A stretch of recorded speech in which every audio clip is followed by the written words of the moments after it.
मध्य प्रदेश कोटवार संघ के सभी साथियों नमस्कार। जय हिंद, भारत माता की जय।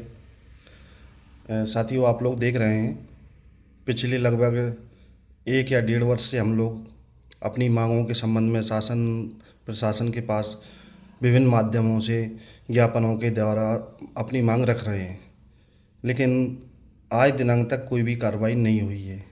और सबसे आश्चर्यजनक बात तो ये है कि वर्दी घोटाला पूरे सोशल मीडिया पर छाया हुआ है और माननीय उच्च न्यायालय से भी ये कहा गया है कि वर्दी बांटने से माननीय उच्च न्यायालय के आदेश की अवमानना हो रही है। इसके बावजूद बिल्कुल कान बंद करके पूरे प्रदेश में जो वर्दी कोटवारों पर दबाव बनाकर बंटवाई जा रही है, इससे कहीं ना कहीं ये बिल्कुल स्पष्ट हो रहा है कि कुछ ना कुछ तो गलत हो रहा, प्रदेश में गलत हो रहा है। कोटवार सबसे गरीब तबके का कर्मचारी है और यदि प्रदेश में किसी कर्मचारी ने सबसे अधिक अत्याचार सहा है तो मैं मानता हूं कि वो कोटवार है। क्योंकि आज जो भी कर्मचारी बने संविदा हैं या जो भी लोग आउटसोर्स वगैरह हैं, इनका एक इतिहास है, छोटा सा है और साल 2 साल, कोई 10 साल, 20 साल से ज़्यादा पुराना कोई कर्मचारी है ही नहीं है। पर ऐतिहासिक समय से लगभग 250 वर्ष से ये कोटवार पद प्रदेश में हैं और शुरू से ही लेकर शासन का प्रशासन का कोप भाजन बना हुआ है।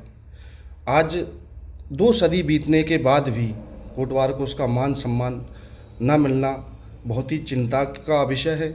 और मैं चाहूँगा कि अब हमको इस ज़्यादा विश्वास ना करके स्वयं निर्णय लेना होगा कि हम इसी तरह पीढ़ी दर पीढ़ी इस अत्याचार को सहते रहेंगे या फिर कुछ और भी हम करने के लायक हैं। आप देख रहे होंगे कि प्रदेश में कोटवारों के नाम से एक बहुत बड़ा वर्दी घोटाला हो चुका है।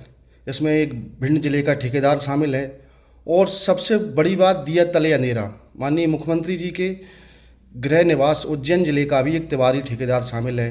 बुरहानपुर के भी कुछ लोग शामिल हैं। एक कुटीर उद्योग के दर्जा प्राप्त जी भी शामिल हैं। तो ये क्या सरकार अब इतना ज़्यादा ध्यान नहीं दे पा रही है कि गरीब लोगों के कपड़े तक छीन लिए? मूलभूत आवश्यकताएं मानी गई हैं शासन से, रोटी, कपड़ा और मकान। यदि हम कोटवारों के कपड़ों पर ही सौदेबाजी होगी, हमारी बात सुनी नहीं जाएगी, तो बताइए अब हम कहाँ जाएं। माननीय शिवराज जी द्वारा 17 साल में कोटवारों के लिए बहुत कुछ किया और ऐसी ही आशाएं हमको अभी वर्तमान हमारे माननीय मुख्यमंत्री मोहन यादव जी से हैं। और मुझे तो व्यक्तिगत रूप से उनसे बहुत ज़्यादा आशा थी, उम्मीद थी कि ये भगवान कृष्ण साबित होंगे कोटवार संघ के लिए, क्योंकि अत्याचार और अनाचार का